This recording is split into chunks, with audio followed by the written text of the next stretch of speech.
It's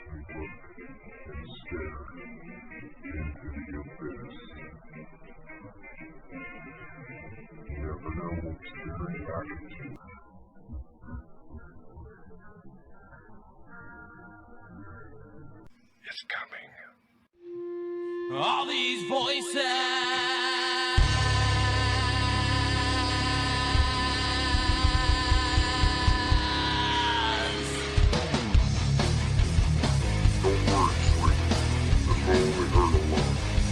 We had tons of activity, including a demon attack that called JC, the founder of Shadows Pit Paranormal, to puke all over the place, like projectile vomit. It was insane, and he got scratched on the neck. We captured a disembodied face that was screaming, and we also captured a couple different full-body apparitions, which was badass. Now, Baba Yaga was a Slavic witch, but she was also a supernatural guardian. And basically what she did was beat back the forces of evil from the realm of the dead, made a deal with a bunch of witches in the woods in Armenia. She sold her soul. And I am standing out here in the damn rain. I should have listened to my wife. She told me, if you're going out, bring an umbrella. I don't listen. Now I'm getting wet, so I'm sheltering underneath this tree. A nasty creature that I have actually had a run-in with myself. The bastard scratched the hell out of my car and jumped on. It was a mess. I tell the story in the show. Are you watching? Getting a lot of activity. The spirit box is saying Satan, Paimon, and other major demons, and chanting and singing and whispering. We've never had that before. So you guys are going to have a great episode coming. The camera guy got attacked right now while we were talking. He got scratched. He said something scratched his back, and I looked at his back, and it's got a scratch on it, guys. There's the picture right there. Hello everyone, and welcome to another episode of Staring Into the Abyss. I am your host, horror author James Hershey Jr., and with me as always, my co-host, old boy James Ash. How you doing, brother? I am doing pretty good. How's everybody tonight? Tonight's show is going to be an interesting one. On tonight's episode, we are going to go all the way back to the Korean War, and this is a fascinating story. So what we're going to do is I'm going to tell you the story of what happened. And then we're going to kind of go through some of the explanations that were offered up as to why it happened. And then we'll kind of deal with those and talk a little bit about it. What happened is in May of 1951, this was 1 year into the Korean War. There was a guy named PFC Francis P. Wall. And it was his regiment that we're going to be talking about tonight. They were stationed down near a place called Chorwan, which was 60 miles north of Seoul. And they were getting ready to bomb this village with artillery. They're getting ready to shell the hell out of the place. So right when they're getting ready to start shelling, they look up and they see this weird looking thing up in the hills. And they described it, and this is a quote, like a jack-o'-lantern. They come wafting down across the mountain. So then what happened is they started the barrage, the artillery barrage, like they were ordered to do. So they're raining shells down on this village. So as they're doing this craft, this ship, made its way from the hills down into the village where they were bombing. Now you might think that's going to be a very, very bad day for whoever the hell is driving this plane, right, this ship. But the weird thing is that as the shells were exploding, this craft was actually driving right into the explosions, and it wasn't hurting it at all. And the soldiers couldn't figure out what the hell was going on.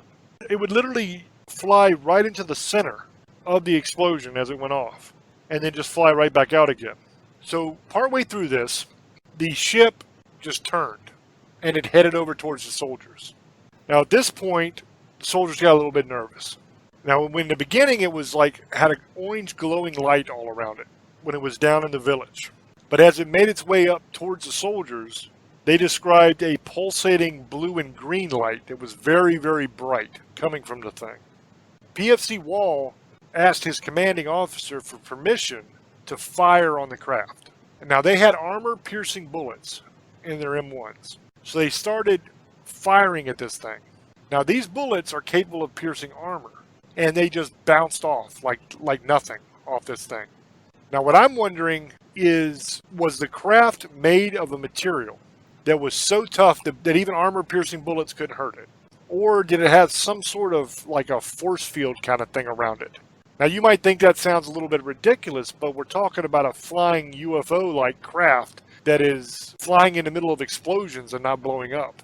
And then armor-piercing rounds are just plinking off of it like nothing, and there's no damage to the ship. So something weird is going on there. So they start shooting these bullets, these armor-piercing rounds from their M1 rifles at this ship. And as the bullets would hit, it was like ding, ding, ding, like these metallic ding sounds, like a ricochet. But there was no damage. So at this point, this craft started like moving from side to side. And the blue and green lights started blinking on and off. Now this is a quote from PFC Walls about what happened next. He said, quote, "We were attacked, swept up by some form of a ray that was emitted in pulses, in waves that you could visually see only when it was aiming directly at you. That is to say, like a searchlight sweeps around and the segments of light, you would see it coming at you." End quote. He described a burning, tingling sensation that swept over his entire body when the light passed over him. He said it felt like the light was actually penetrating his body like a knife would. Once this happened, the soldiers, they ran away. They ran down into the underground bunkers to try to hide from this thing, and they started peeking out through the little slits. Because you know how the bunkers have like the little slits that you can put your machine gun through there and fire at the enemy? They were kind of peeking out through that and trying to see where the hell this thing went. The craft hung around for a couple minutes watching them, and then it just bailed. And when I say it bailed, it shot off at a 45-degree angle super fast. Their exact quote on it was that it was so quick, it was there and then it was gone. So it was almost instant. It was just boof, gone. So 3 days after this happens, they're finally able to get all of these soldiers out of there. Because they had to come down on these makeshift roads that were cut out of the forest to get the ambulances down there to them. So it took a bit of time. So after 3 days from when this incident happened, they finally were able to pull these guys out and take them to the hospital to get them treated. And this is where it gets even weirder. Because a lot of those soldiers at this point were just, they couldn't even walk anymore. They were just too weak to walk. They were just laid out. So when they finally were able to receive medical treatment, the doctors found that these soldiers had dysentery, and they had an extremely high white blood cell count. Now dysentery, for those that don't know, you get that usually like when you drink bad water. And the water has bacteria in it that make you sick, and with dysentery there's a whole lot of diarrhea and vomiting that goes on. It causes you to become extremely dehydrated, extremely weak, and will end up killing you eventually if you don't replace those fluids. The high white blood cell count, a lot of times that is a side effect of radiation poisoning. One of the doctors said, quote, "To me, they had symptoms that sounded like the effects of radiation." Now, these men decided, they talked it over together, and they decided that they were not going to file a report because they didn't want it officially on the record what had happened. Now, this wasn't the government trying to cover this up. This was those soldiers deciding that they did not want it on the official record, because at that time they felt that if they did report it, that nobody would believe them and that they would be mocked and made fun of and probably kicked out of the military on a mental discharge. They ended up talking about it many years later because they had to deal with the after effects of this. It did not go away. It did not get better. PFC Walls ended up retiring from work completely at the age of 42. It was in 1969 that he retired. His daughter Renee said that he spent the next 30 years out of work and that it was a constant daily struggle with his health and with PTSD and all that kind of stuff because of what he had went through. At the time of the attack, he weighed somewhere around 180 pounds, and he ended up losing a ton of weight from being sick, and he ended up down at 138 pounds. He had chronic stomach problems for the rest of his life, and he would have periods where he was disorientated, and he would have memory loss to where there was whole chunks of time that were just completely missing from his life that he could not remember. So that was what happened after he got back. Now I want to talk a little bit about some of the explanations for what this could have been. Once he went public with this information and what had happened in his experiences, a lot of people tried to explain what it was. And there was a lot of different theories on what they had experienced, what they saw, and why they saw it. The first of these theories was simply a hallucination. The people that put forward these theories, they claimed that these men were suffering from a combination of like a PTSD stress, the stress of the battle, and that also they had contracted some sort of bacterial infection. Now, there are a couple bacterial infections that will cause an elevated white blood count, and they will cause dysentery, and they can cause hallucinations. So if it was only PFC walls that had experienced this, then you might be able to explain it away by saying, well, this guy just had a bacterial infection, and that explains everything. That fits. I'm not saying that would be the right explanation, but you could make a case. But when you look at the fact that his entire regiment experienced this, and they were taken to the hospital and had these symptoms, you kind of got to start to ask yourself, how plausible is it that an entire regiment of men had the exact same bacterial infection at the exact same time, which caused the exact same symptoms and the exact same hallucination? Now, if they all have the same bacterial infection, then they all could very well have had hallucinations. But for every single member of the regiment to have the exact same hallucination, I don't think that's possible. I think the odds of that have got to be astronomical. Some of them would have had same, maybe one or two. Other people might have had the exact same kind of hallucination of an alien ship. But somebody might have had a hallucination that there was a giant bear running down the road. Another person might have had a hallucination that there was a pink elephant talking to them. You have no idea. Hallucinations don't make any sense. The idea that every single one of them had the same hallucination, to me, it discounts that theory. It's just impossible. So that was one explanation that they came up with. Another explanation that they came up with was that these men did in fact see a ship, an aerial craft of some sort. But these people claim that what these men saw was a top secret Soviet or a top secret Chinese craft of some kind. Now, they say that the Soviets were working on an experimental aircraft that used magnetism to propel it. They say that they got these plans from the Germans back in World War II, something that the Germans were working on. And that's simply what these people saw.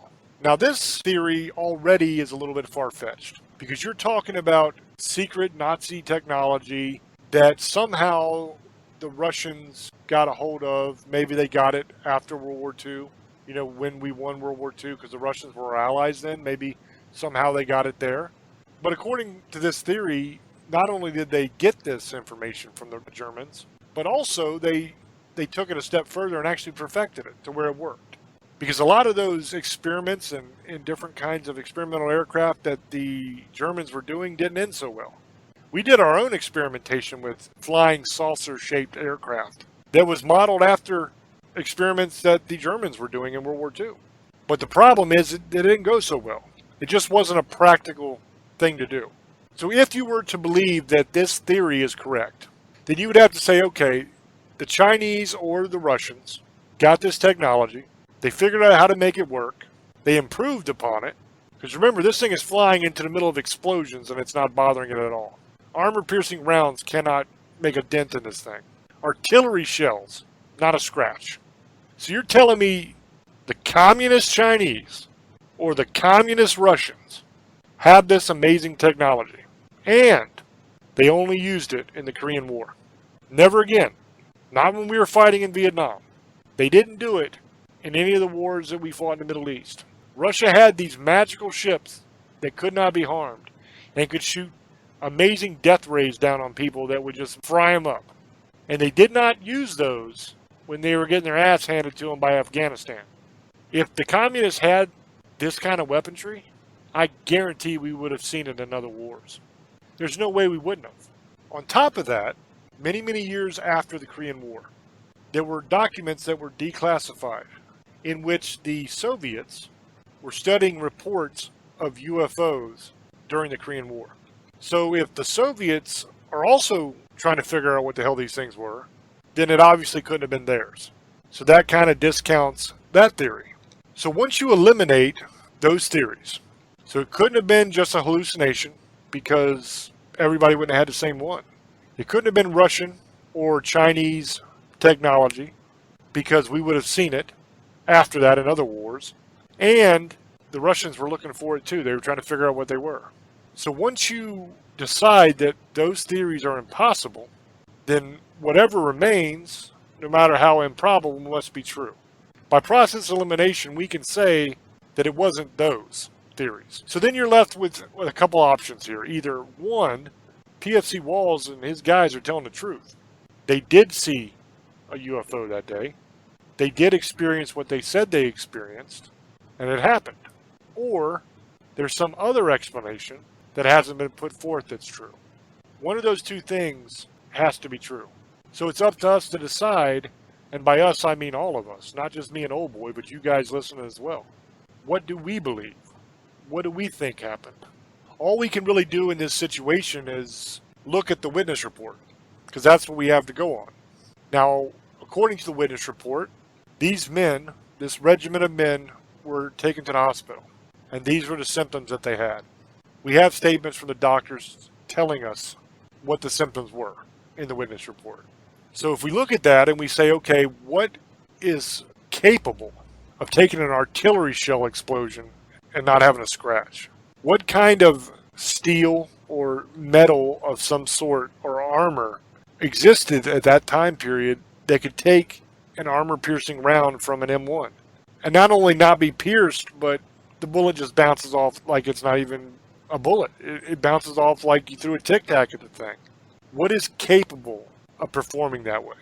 What technology existed at that time or now that is capable of going from a complete stop in midair at a 45-degree angle to zoom off so quickly that it appears to just disappear? What is capable of doing that? I can tell you there were no military aircraft at that time that are capable of that. There are no military aircraft now that are capable of that. At least no declassified military aircraft now that are capable of that. And as far as I know, and probably most people know, there are no classified military aircraft that are capable of that. Our armor has gotten much better, but I don't even know if our best armor today can take artillery barrages without a scratch. That's a stretch. Now, you might have armor that can stand up to an armor-piercing round from an M1, because after all, that's a bullet. But an artillery shell, that's a whole different beast. Now, you might have some armor that is in development and that is in use today that very well may be able to take an artillery shell and not be penetrated, but it's definitely going to leave a mark. It's going to do damage. They're definitely not going to be able to fly into the middle of artillery barrages like nothing's happening and have these artillery shells explode on the craft and then just fly off like it's just a picnic. So when you look at all of those things, it has to be extraterrestrial. There's no other explanation that makes sense if these people are telling the truth. Now that's the question we have to answer. Are these people telling the truth? Did PFC Wall actually experience this? Or was he lying about it? Well, we know that he was there. We know that he served. We know that he retired early and that he had chronic health problems from his service that lasted his entire life. We know he lost a significant amount of weight. We know that he had severe PTSD to the point where his daughter claims that every time he would even hear an airplane flying, he would flip out and dive for cover and just be terrified. So something happened to that man. Something horrific happened that caused that for the rest of his life. And logic would tell you it was something to do with something that was flying that did that. Because otherwise, why would an airplane set him off like that? It had to be some sort of airplane or some kind of craft that did something extremely traumatic to make him react that way for the rest of his life. Now, we have the statements from PFC Walls. What we do not have is statements from the rest of his regiment. For whatever reason, nobody else ever came forward. They were never able to prove whether this story was true or not by talking to any of them. At this point, I imagine they're all dead. Because this was, at this point, about 70 years ago, close to 70 years ago, when this happened. So even if those guys were 18, 19 years old at the time, they're going to be almost 90 or in their 90s at this point, depending on their age at the time. So most likely all of these guys are dead that were in that regiment. I know PFC Walls is dead, so we can't talk to him to find out the truth. So on this one, there's a lot of judgments that need to be made by each one of you listening. You have to decide whether you believe the witness report that PFC Walls gave of what happened that day. Take out the part about it being a UFO for right now. Do you believe that they were getting ready to do an artillery barrage on a village and some sort of ship or craft came down out of the mountains and reacted and acted the way that he claims it did? Was that an accurate report that he gave? Because we know he gave it. This isn't an urban legend. We know the man existed. We know that he actually said that this happened. So do you believe that happened? The report was that the entire regiment suffered from these injuries and were taken to the hospital. So I tend to believe that he's telling the truth, that this actually happened to him. So once you make that judgment, then you need to make the judgment of what was the craft. Now to make that judgment, you can use all the later stuff as well of what happened to him, how his PTSD, the symptoms that he had later in life, the chronic problems that he had later in life. That's all relative. That all counts into that decision on what you think that craft could have been.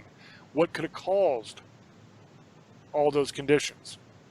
I said earlier it could have been a bacterial infection. That was one of the theories. But if you believe that theory, how did all of those people get the exact same bacterial infection? Did they all drink from the same contaminated source at the same exact time, so that it hit them all at the same time? Maybe. But then once again, kind of far-fetched. So that's the judgment that needs made. What was that craft? Do you believe it was a UFO? Do you believe it was alien technology? Some sort of extraterrestrial visitor that came down to watch us fight war? Because that's essentially what this thing was doing in the beginning. It was up in the mountains chilling, and we started bombing a village, so it came down to take a look. It flew down into the explosion, see what was going on, see what we were doing, see probably what we were capable of doing, how we fight, and then it wanted to come get a closer look at the people that were firing the shells. Now, throughout this whole process, it has not acted hostile in any way towards us. It wasn't until permission was given to fire upon this craft that it retaliated and shot that energy ray or whatever it was down on these soldiers and caused these problems. Before then, it was just kind of watching. It wasn't trying to hurt anybody. Now, would it have? Who knows? But it wasn't until it was fired upon that it actually did. So then another judgment you have to make is, if this was an alien craft, what was their intention? If they did not act hostily until they were fired upon, then it would seem to me that their intention was just to observe what was going on. And the way they looked at both sides, they looked at the village that was being bombed, and then they came to the people that were doing the bombing to see what they were doing. To me, it almost seems like they were studying us. They were studying how we fight wars, what we do in combat, what kind of technology we have, what kind of weaponry we have, how we fight. If that is true, then why were they doing that? Well, the most obvious and probably the correct answer to that question is simple. If you want to fight a war with somebody, you have to get intel on their tactics. You have to get intel on their capabilities. You have to know what kind of weaponry they have. You have to know how they use that weaponry. You have to know the effect of that weaponry on the target. Is that what was going on here? Was there an extraterrestrial craft that was studying the way we fight wars in order to decide whether they wanted to have a war with us themselves. Maybe they wanted to come try to take this planet. And they wanted to see if they could. Now that question kind of seems kind of silly to me in a way, because if you have the technology to get here from wherever you are way more technologically advanced than we are. But maybe like most things, it was a business decision. Maybe the question wasn't, can we beat these guys? Maybe the question was, would it be cost effective for us to beat these guys? How much damage can they do to us? How long will it take to conquer this planet? What kind of resistance will they offer up? Because as we learned in Vietnam, and as the Russians learned in Afghanistan, and as many, many different countries have learned in many different wars all throughout the past, fighting a smaller army is one thing. If you have a larger army and better weaponry, you can go in and you can pretty much destroy an army that is weaker than you fairly easily. But fighting a guerrilla war is an entirely different thing. If you have a small group of people who are hard to find because they don't line up across from you on the battlefield, and they kind of hit and move and do little like terrorist kind of acts and guerrilla warfare, it takes an extremely long time to beat those guys. Maybe that had something to do with the decision. Who knows? This is one that I can't give you a yes or no definitive answer on because I simply don't know. There are too many variables here. There's too much unknown information that we just literally have no way to know. So my verdict, do I believe PFC Walls? Yes. I believe that he experienced something in Korea. I believe that he experienced what he said he experienced in Korea. I have no reason to doubt it. Do I believe that that craft was extraterrestrial in nature? Yes. I do believe that. I would say yes to that. The reason for that simply is because I don't know of any kind of terrestrial craft that can perform the way that that craft performed. I don't know of any experimental aircraft that can move the way that thing moved, as quick as it did, and at that angle, with no visible enginery. I don't know any experimental craft that can sustain no damage when flying into an artillery barrage. I just don't know of any. So I would say, I would believe that that was an extraterrestrial craft because of what it did. Now on top of this, the little cherry on top of this sundae at the very end, is it was not the only time during the Korean War that this thing was seen. Now I don't know if it was the exact same craft or not, but there were 42 total reports by our soldiers in the Korean War of UFOs like this. 42 times. Now these experiences were not exactly like this one. You did not have them firing upon the UFO. You did not have the UFO retaliating. But you had 42 separate accounts during the Korean War by our soldiers of witnessing a UFO that behaved in the same way this one did. So once you add that on, that really strongly reinforces that yes. Because I cannot see 42 separate United States military personnel lying and making up something like this. These people didn't do it at the same time. They didn't do it together. This is 42 separate accounts. So that's my verdict on it. With that, I'm going to throw over to Old Boy and get his opinion on the matter. Thank you, brother. Yeah, this was kind of a weird story. first off, I believe the 40-something different things that happened, I believe that probably did happen. They probably saw that. And my opinion on this whole thing with this guy, and you know, they saw this thing and started watching it. It's probably watching how we were, both sides were fighting a war. But you got to remember, they've been coming around a lot longer than that. So, I mean, I don't really think they were doing that. I think maybe they were observing us and seeing what we were going to do and how we treat each other, maybe. Because they could have, you know, they didn't attack us to they shot stuff at it. So it seems like, to me, it was just watching what was going on in this war. And it kept watching through the war, you know, with these other sightings that was going on. What did you say, 42 different times or something? So that, yeah, it was probably something there. It wasn't. I don't think it was Wells was lying.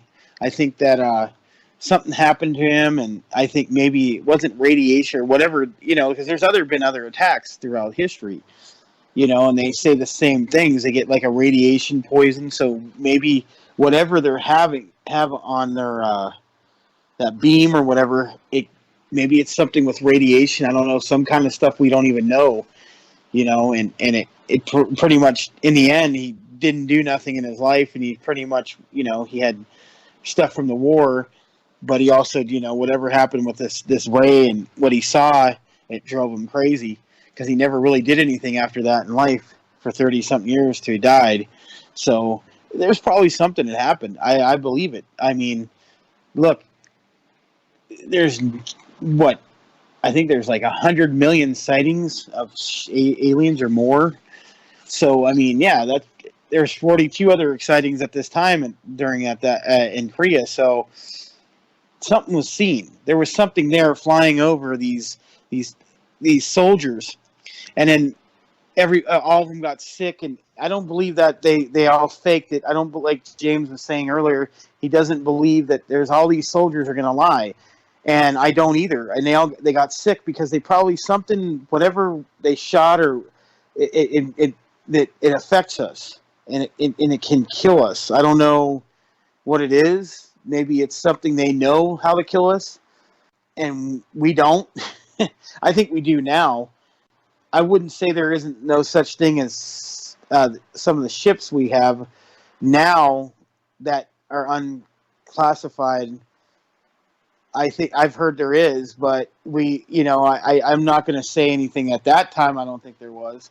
I think that in some of the stuff that's happened, they said some of them have crashed, and we've taken some of their equipment. I think we've made some stuff out of it, especially out of the armor they were using, because I've heard of a wreck before with they said it was aliens, and they had this metal, and they kept hitting it, and nothing did anything. They shot every bullets at it, hammers. They tried to melt it with what they call welder.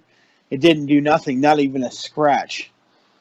They shot it with grenades. I think they even took a shot at it with a 50 caliber, and it didn't do nothing. It just bounced off. So that's what they were going up against. So yeah, there's no winning that. We wouldn't have won that war, especially how fast it was going and how it went to one side to the other, and just it moved and so quick you couldn't even see it. There's no way even if we shot at it, even if we hit it, it didn't do nothing. We wouldn't have, and that's why it did what it did. It attacked us back, and then people ran, because what would you do if you saw something like that? That's not like being in the war, like you're fighting a tank or something. You're seeing something you've never seen in your lifetime. You don't even know what this thing is, and plus you've seen it attacking other soldiers, and then you're seeing what happens to these people. You're going to go hide. You're not going to sit around, and it's like he was saying it. They were going in as little things with those slots. You can see the machine gun to peek out to see what this thing was, and they didn't see nothing, but because it took off. But of course, I would run. I don't know. I'm not scared of anything really, but if I saw a flying saucer or alien ship, whatever you want to call it, and it's doing like triangle moving in different directions so quick, and they have this beam, it can just make you sick, and you're shooting cannon at it. And in this day and age, if we were shooting 60 caliber machine guns or cannons or even nukes and it didn't do nothing, you would be in trouble. Look at all those movies they made, like Independence Day. We shot stuff, even nukes, and it didn't do nothing. So if you did that and nothing happened, I'd probably be like kind of worried what's going to happen, because they could just take us over whenever they want. I don't believe that. I believe I believe in aliens. I ain't going to lie right now. I'll just say that. I believe there is. I believe there's different species. Maybe this wasn't the bad species. We made a mistake and attacked them because they were just watching us. They could be just watching. There's people who just, these aliens could be just sitting there watching what we were doing, saw that we were fighting and wanted to see what was going on, and we decided to take a shot at them, and that was a big mistake. That's what it sounds like, and that, no surprise there. I think that's happened before. I just wish, honestly, and I know why they do it. I just, to keep on denying it doesn't exist when there's already majority of people saying this stuff exists, UFOs, that just come to tell the truth. People, I think, can accept it now. I think, there's going to be some chaos on it, but I think we have more to worry about in this world than what people worry about. And it's going to come one day, and I don't think people are going to know how to deal with it. I don't know how people are going to deal with some of these situations we're going to be put in. And it's going to be hard. It's going to be different. And I think that's not, I think what they do is they study this. And I think there's some that do harm, and I think there's some who don't. But I think some of these things study us how we fight. That's how they beam us up to see how we produce and how we eat and how we defend ourselves and how we live. And they might be learning how we fight a war to beat us one day. It's not going to be very hard if they have that kind of technology. We don't have it. They're way trillions times away of our army and anything we're doing in technology right now. So we won't have much of a chance. Do I think it really happened? I'm like with James, the same thing. I kind of believe it did. I don't think these people lied over all these sightings and stuff like that. I believe it did. I'm not going to say it was fake because there's a chance, but I'm kind of leaning toward it being real, and I think it probably happened. There you go, James. Yeah, this was a very interesting story to me. I first came upon this story quite a while ago, and I just thought it was brilliant. Take out whether it's true or not for a moment, just the fact of the story itself. It was just such a good tale. And then, as I always do when I hear stuff like this, I want to find out, is this true? Did this happen? Does it fit with other encounters that I've heard about and read about? Does it fit with what I know? And this one was one that kind of passed the sniff test for me. And we haven't done a whole lot of alien shows, and that's by design. Because with the alien shows, you kind of got to be careful sometimes. Because there's a whole lot of misinformation out there. There's a whole lot of contradicting information, actually. Where one source will say one thing and another source will say another. But I think it's safe to say that it is blatantly obvious to anybody who is being intellectually honest that there's something going on here. Just the sheer amount of witness reports would tell you that something is happening. And then once again, it's really up to the individual to decide what they think that something is. Whether they think it is a government craft, some sort of experimental classified aircraft that people are seeing and reporting as a UFO, or whether they believe that there are actual UFOs. But the thing I always try to do is I try to base my judgment on facts, not emotion. There's too many times when you base your decisions and your viewpoints on emotion, on what you think or what you feel, instead of actually examining the evidence and then making a decision from there, more times than not, you're wrong. And I've seen some spectacular things in my life. I've experienced some spectacular things in my life, and I've done some pretty spectacular things in my life. So I know without a shadow of a doubt that a lot of things that I used to believe were not real are absolutely real. A lot of the things that I believe went one way, come to find out it was actually a whole nother way. So I've learned throughout my life not to prejudge things, not to simply dismiss anything, no matter how silly it might sound to me. No matter how much I look at something and say, this is absolutely ridiculous, I will still do some research and I will still try to find the facts and the evidence on it before I make my decision. We did that with Flat Earth. We did that with Hollow Earth. We've done that with a lot of different things. Now, Flat Earth, for example, was one that as soon as I heard it, I thought, this is ridiculous. This is silly as hell. There's no way. But I never dismiss something without checking first. I want to find out. I want to learn. I want to know whether this is true. So that's what you do. You do the research and then you make a decision. Unfortunately, that's not something that the majority of people seem to do anymore. The majority of people will just decide that this is true or not true, and that's it. And they do that on a whole bunch of different things. They will hear something and they will say, that's not true. And you'll say, okay, cool. How do you know that? What do you know that I don't know? Tell me why that is not true. Well, I just don't believe it. It's just not true. But they never seem to be able to give you reasons why it's not true.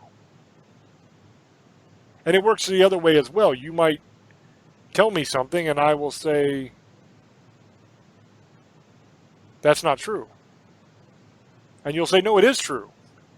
And I'll say, okay, I'm telling you it's not true, but you're telling me it is true, so why? Why is that true? Give me the evidence. What makes you say that is true? And then they'll say, oh, well, this guy said it. Okay. What evidence did that guy show you that tells you that that is true? And it's kind of like trying to nail Jello to the wall. It just don't work. They never seem to have the actual proof of what they're saying. They just say things. And to me, and I'm not trying to judge people here, but to me, that is very frustrating. Because that happens a lot. And maybe I'm just a grumpy old man, but it seems that it happens a lot to the younger people that I know when we're discussing things. You know, they'll tell me something and I'll be like, yeah, that's not true. And they'll say, no, it is true. I heard it here, I heard it there, or I saw a meme on Facebook that said it. And it's like, okay, but you really gotta, if you're gonna make a statement like this, you gotta have some evidence to back that up. And they just don't seem to ever have it. That's an art that is a relic of the past, unfortunately, I think, with a lot of people. Because anymore, you can't really tell right off the bat if something's true or not. It's so difficult to kind of root down and find whether something is true because there's so much misinformation out there. With the rise of the internet, you have all kinds of people that put up websites. And on these websites, they can write whatever the hell they want. Now, you have websites that claim to have information, but when you actually check, the information is wrong sometimes. Sometimes it's not. You have websites that claim to be news. I see this on Facebook all the time. You have websites that are designed to look like a news website. And somebody will put up some shocking headline. And you're like, whoa, that is a crazy story. I can't believe that happened. And then you click it and you read the article. Now, 3 or 4 lines down into the article, definitely by the end of the first paragraph, a logical thinking person is already kind of going, wait a minute. This is kind of BS. This does not jive at all. This doesn't make any sense. Because I've already spotted 3 or 4 things in this article that simply can't be. But you read on because you want to know for sure. You want to check everything and make sure. So you read the entire article. And then you get down to the bottom of the article, and every one of these places now has a comment section, and you skip that. Just skip the comment section completely, because 99.9% of the people there don't know what the hell they're talking about either. Especially because they're commenting on a fake article as if it's true. So they have no idea. And now that sounds mean, and let me explain before everybody gets all mad and goes to my comment section and starts yelling at me. When you scroll past the comment section, you get to all those little ads for other articles and for products and stuff. They to fill that stuff up to make money. Scroll past that, down to the very bottom of the page, on a lot of these sites, this is what it says. This site, but it gives the name of the site, is for satire purposes only. So they're telling you, and there's more words, but it's all mumbo jumbo, legal stuff. They're telling you at the bottom there that what you've just read up top is make-believe. It's not true. It was a joke.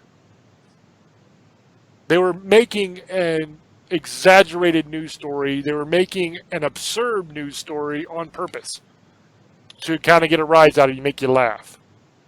But see, these people that are commenting in that comment section on how true this article is, they didn't bother to go down to the bottom and look. So they don't know that it says that this is a satire site.